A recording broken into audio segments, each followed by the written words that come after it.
привет! Наконец-то у меня дошли руки доснять видео про салон и рассказать, что и как в нем устроено и как все делалось. Мы решили начать с улицы и рассказать про входную группу в салон, как это обустраивалось. Покажи, Борис, пожалуйста, наш некрасивый фасад здания и как это все делалось. Как вы видите, мы здесь нарисовали граффити для того, чтобы было видно салон, так как это выглядело вот таким вот образом. Это было очень некрасиво. Когда я снимал помещение, здесь уже стояли леса. Я видел помещение до этого, мне оно нравилось. И на нем висела вывеска «Сдам», но я не успел его снять. Его купил владелец, предыдущий владелец помещения. Опять же, почему предыдущий, расскажу вам чуть позже. После того, как он купил, он захотел его сдать. Мне очень нравилось, я видел, как выглядит этот фасад здания. И когда, еще раз повторюсь, я снимал это помещение, уже стоялись леса, его обещали закончить к декабрю прошлого года. У нас был риэлтор, который помогал нам снять это помещение. В принципе, мы могли снять его и сами, но я подумал, нет, зачем? Нас риэлтор как-то обезопасит и поможет в оформлении договора и всего-всего-всего. И он в итоге нам помог. Гонорар маклера, риэлтора стоил 50% месячной аренды. Единственное, что я не буду называть в этом видео, это стоимость аренды помещения, то есть я не буду называть цену услуг маклера. Но скажу вам так, эти 50% отбились сразу же в первый месяц. Почему? Потому что маклер предложил мне такую штуку, я бы сам до этого не додумался, честно говорю, не знал, теперь знаю и вам поделюсь с ней. Он сказал, что мы подпишем договор с хозяином таким образом, что пока не откроется фасад здания, я буду платить 50%. И так как фасад должен был открыться в декабре месяце, а ремонт мы начали делать тоже в декабре, и закончился он в марте, то все думали, что фасад откроется, и мы будем работать с открытым фасадом. Сейчас уже у нас 24 июля. Фасад, вы как видите, еще и близко не готов. Я думаю, что он откроется к сентябрю, не раньше. Опять же, из-за фасада у нас появилось много проблем, потому что это некрасиво. Чтобы привлечь внимание, мы нарисовали граффити. Граффити рисовал Борис. Это один из лучших граффитчиков. Сейчас у вас где-то тут всплывет его Инстаграм Одессы. Идея была в том, чтобы сделать очередь, выставить. Ее уже, видите, ободрали, так как рисовали не полностью, а клеили каких-то персонажей, стоящих в салон.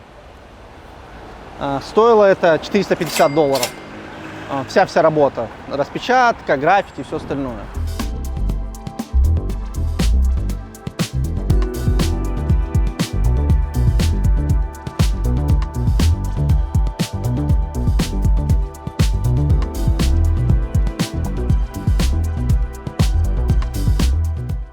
Входная группа, нам пришлось ее тоже сделать. Та компания, которая делала не ремонт полностью в помещении, она захотела, так как это уже был конец работы, за входную группу, чуть-чуть по-другому она была нарисована, она назвала цену этой входной группы $2500. Это уже выходило очень сильно за наш бюджет, и я поговорил с хозяином помещения, что все-таки это не моя вина, давайте как-то делить. Он говорит, я найду, кто сделает это за $1000, но заплатишь за это ты. Я на это согласился, он нашел, правда, людей, которые сделали эту входную группу за $1000 вместе с материалами. Пойдем дальше, в салон. Двери это устанавливал не я, устанавливал ее хозяин помещения. По его словам, она стоила $5000. Насколько это правда, я не знаю, но выглядит она красиво. Сейчас вы увидите, как выглядело помещение до ремонта.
А теперь я вам хочу рассказать о суперчеловеке. Ее зовут Юля Нагорная. Она является архитектором этого помещения, она моя хорошая подруга. И она помогла мне все мои сумасшедшие идеи, мысли соединить в одно целое. Юлины услуги стоят $35 за квадратный метр. В салоне 150 метров, 150 умножить на 35, получается $5250 стоил интерьер этого салона.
Дальше план салона и визуализации.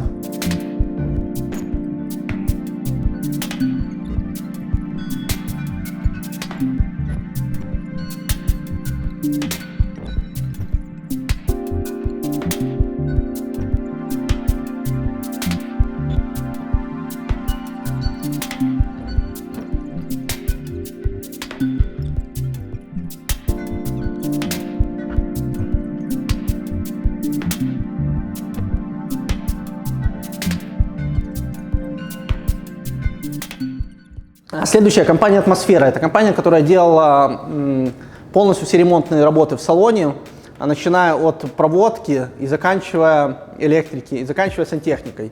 То есть все материалы, вторую стяжку на полу, плитку, ступеньки, которые должен был делать хозяин. Все делала эта компания. Цена ее работ за все помещение обошлась $55 тысяч. После того, когда ремонт был закончен весь, салон надо, как всегда, убрать, вы знаете.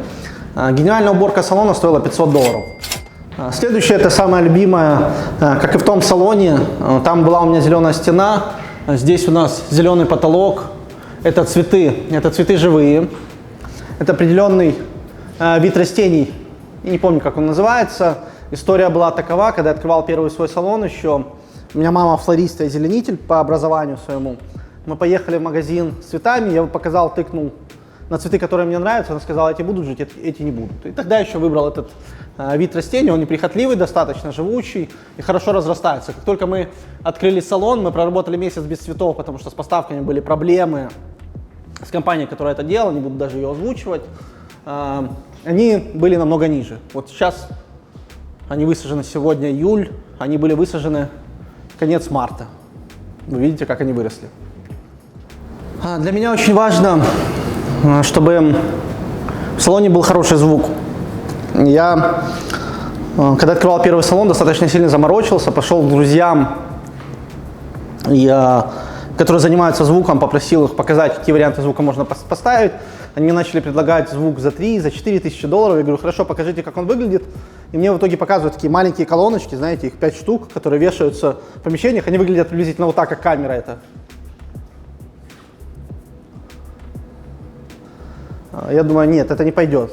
Что я сделал? Я поехал в магазин с колонками, с активными. Это был главный мой запрос, чтобы они просто подключались к компьютеру. И нашел вот эти колонки. Это Microlab. В том салоне, они переехали из того салона, их в том салоне стояло 4, и там было идеальное квадратное пространство. Здесь пространство, как вы видите, оно поделено уже квадратной аркой. И здесь есть препятствия. 4 колонки уже мало все-таки. В этом зале надо было повесить 2 колонки, и в этом зале надо было повесить еще 4 колонки. Но когда ты работаешь вот на этом месте, На тебя звучит колонка оттуда и оттуда, и мне это нравится, потому что у меня в салоне идеальное место. Вот это, для работы. Только из-за звука. Цена колонок, они стоили 7500 гривен, это где-то две колонки стоят $300. Их 4 в салоне, то есть две пары 300-600. И есть еще колонки у нас по одной колонке в зале моек и в педикюрном. С этих же колонок подается сигнал на колонку в туалете. Очень важно, чтобы в туалете стояла тоже колонка. Вы знаете это наверняка. И получается, что звук одинаковый во всем салоне. Эти колонки дают достаточно крутое звучание. Мне хватает, я доволен. Но говорю вам еще раз, если у вас не идеальный квадрат, надо вешать все-таки больше колонок. Следующее, про что я вам расскажу, это окна. Это, наверное, первое, из-за чего я выбрал это помещение. Для меня всегда был пунктиком окна и высокие потолки. Для окон есть идея, но вы в визуализации можете увидеть, у нас были жалюзи больше, они круто выглядят, но такие жалюзи стоили на эти окна 7000 евро, мне цену назвали, что такое. Эти жалюзи мы сделали за $1400. Они деревянные, они классно выглядят, мне нравится. Они имеют сейчас декоративное назначение, они закрывают от того, что происходит на улице. В этих окнах будут стоять статуи. Вот одна из этих статуй. У нас 3 окна, вот оно одно окно. Вот оно второе окно. И вот оно третье окно. Как вы видели, у нас 2 статуи. Статуи будут стоять вот таким образом. Смотреть вот туда в окошко. Вот тут у нас подсветка. Здесь вы видите оставлены выводы. Здесь будет висеть вывеска. Почему она будет висеть здесь? Потому что в Украине существует закон, что вывеска, буквы на здании должны быть написаны определенным способом. Ну, в общем, это, как всегда, наши коррупционные схемы, которые работают в том салоне. Для того, чтобы у меня вывеска, она красивая была, я сделал ее в стилистике всего здания. Там ресторан был Фрателли, было написано Фрателли на черных досках. Я сделал такую же вывеску, чтобы это соответствовало зданию, но ко мне пришла, это называется, кажется, в общем, то, что отвечает за наружную вывеску, и сказали, вы ее должны демонтировать через 5 дней, или мы приедем и ее снимем. И тут же появился человек, который сказал, платите нам 800 гривен в месяц, и ваша вывеска будет висеть сколько угодно. Вывеску, которая висит в окне, никто снять не может, она будет неоновая, будет хорошо видно. А в других окнах будут стоять статуи. А статуи, как вы уже видели, это не просто статуи, а вот эти цветы, это живые цветы. Я не буду, нет, я вытащу весь цветок, так, а не горшок. Вот здесь я вытащу горшок. Это живые цветы. Идея в том, чтобы прически этих статуй каждый месяц менялись.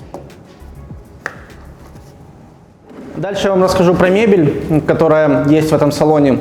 Опять же, она вся забралась, мы сделали ее химчистку этой мебели. Химчистка мебели стоила у моего друга, который занимается химчисткой машин, профессионально, все такое, 300 или 400 долларов, не помню, не буду врать, всей мебели. Парикмахерское кресло, мы сейчас найдем ссылку на него, и вам покажут. Он стоил 390 долларов, их 7 штук. Парикмахерские мойки, это тоже Чериотти, их 4 штуки, они стоили 1320 долларов, их 4 штуки. Парикмахерская тележка стоила 340 долларов, одна, их 7 штук. 2380 долларов это получается. Зеркала, как видите, которые висят на стенке. Их 3 зеркала.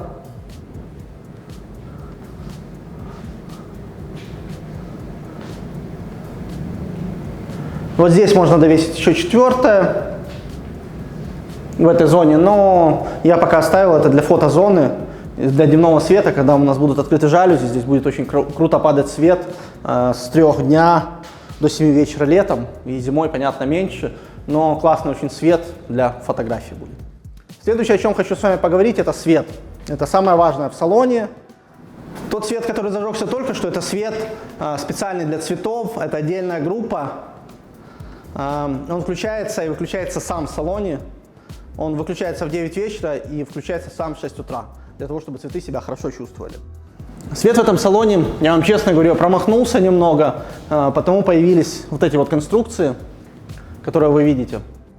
Вот этот цвет трековый, он ужасный.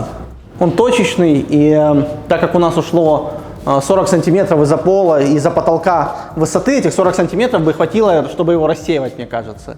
Но изначально, если еще ниже у вас потолки, ни в коем случае не делайте никогда такой свет в салоне. Самый идеальный свет для салона — это вот он.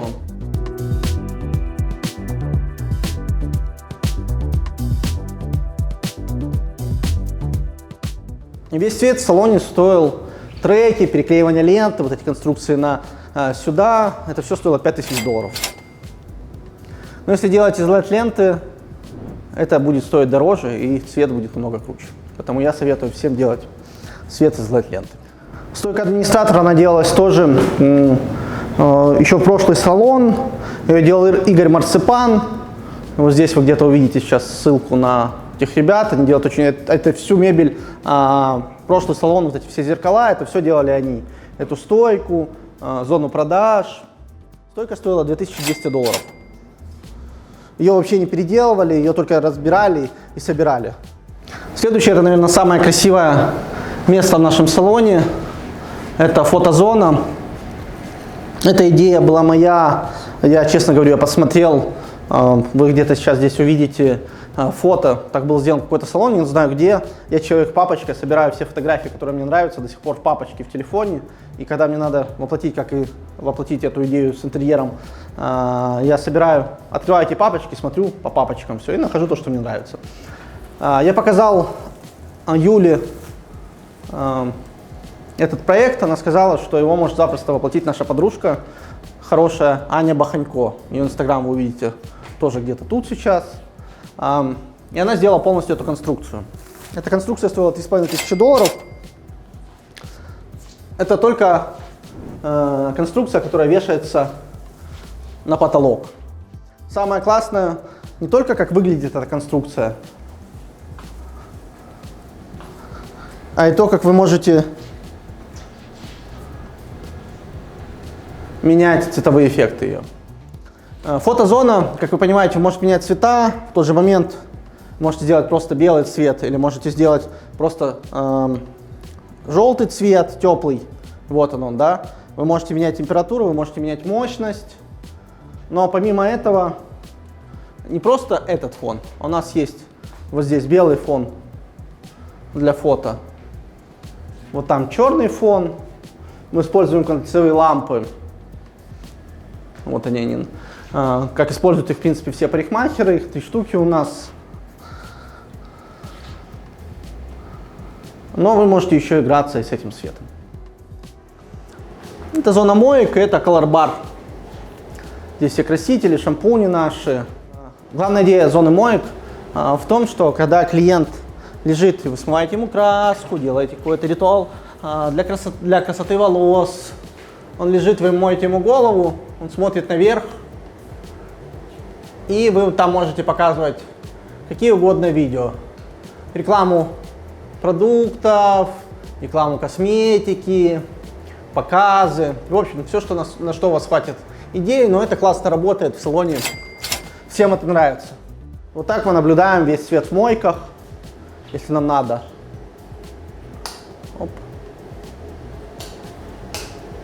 То есть каждая мойка включается отдельности. Если не хватает, включается подсветка потолка. Вот так вот вы можете увидеть краситель, если вам не находится. Все это зажигается по отдельности.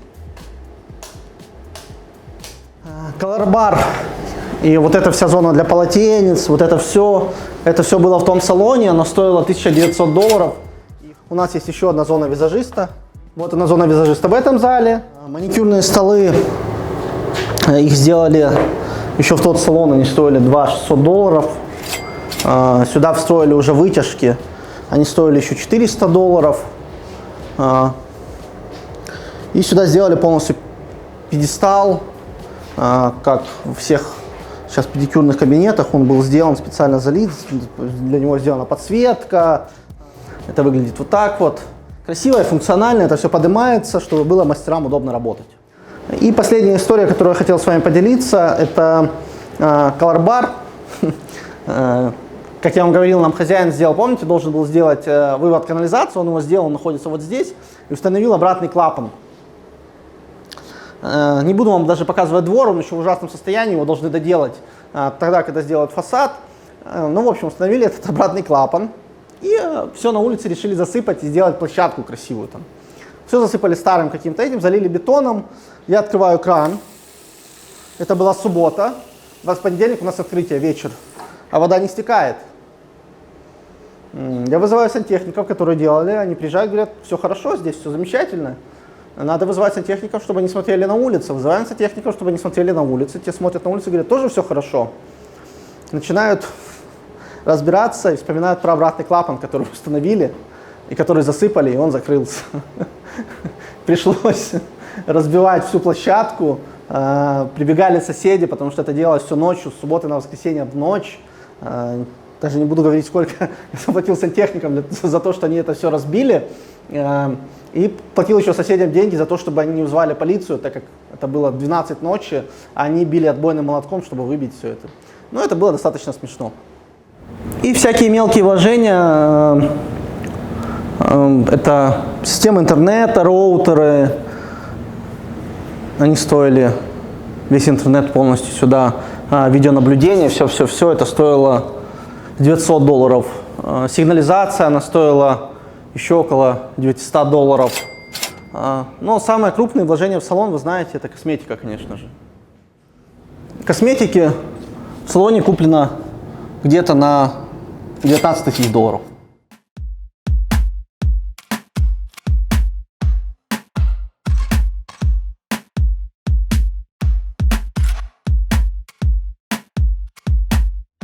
Ну что, я хотел бы подытожить и рассказать вам, я вам рассказал о своем детище. Этот салон я делал в первую очередь для себя, конечно же. Мне хотелось, чтобы мне здесь было круто работать, комфортно. И, в принципе, у меня нет своего дома, но есть мой дом, вот этот вот. Я вложил все силы свои, много финансов, и мне было это интересно, как проект очень сильно. Я поделился своими факапами, и мое самое главное вам пожелание, не пожелание, а совет даже. Первое, это маклер, который снимает вам помещение, всегда вам подскажет и поможет заключить договор. Второе, всегда заключайте юридический договор с владельцем помещения. Если вы вкладываете столько денег, сколько вложил я в чужие стены, это полный маразм, как мне многие говорили, в принципе так и есть. Я в этом убедился по одной простой причине. Прошлый владелец помещения меня убеждал очень сильно, что он хочет быть партнером, он купил это помещение, хочет очень надолго здесь иметь человека, который будет у него снимать его и приносить ему деньги, ему нужно делать зарабатывать. Ну, в общем, сказки. Я даже знаю, что он купил это помещение за $260 000. Я сделал здесь ремонт, вложил, вы сейчас увидите, сколько со всей мебелью, со всем, сколько это стоило. Я улетел в Санкт-Петербург и в Москву давать семинары, вернулся сюда, и мне владелец помещения сказал, что я продал помещение вместе с тобой. То есть я был как такая ступень для того, чтобы он заработал денег, так он купил помещение за 260, а продал его вместе со мной за 390 уже. Слава богу, что владелец, который купил новое помещение, оказался нормальным человеком. Он взял тот договор, который у меня был с тем хозяином, и подписал его же. Ну, как бы он перешел от того, ему, но перешел всего лишь на 2 года, и там осталось уже 4 месяца. Когда он закончится, я уверен, что он поднимет аренду очень сильно. Как у меня было в прошлом салоне, в принципе. Потому всегда, когда заходите в арендное помещение, заключайте, если вы вкладываете много финансов, заключайте договор достаточно долго, нотариально. И прописывайте обязательно, что если вас попытаются туда убрать или вам поставят такие условия, что вы должны быть выехать, что вам остановят хоть какие-то средства за те деньги, которые вы вложили в ремонт. Всем спасибо и до встречи.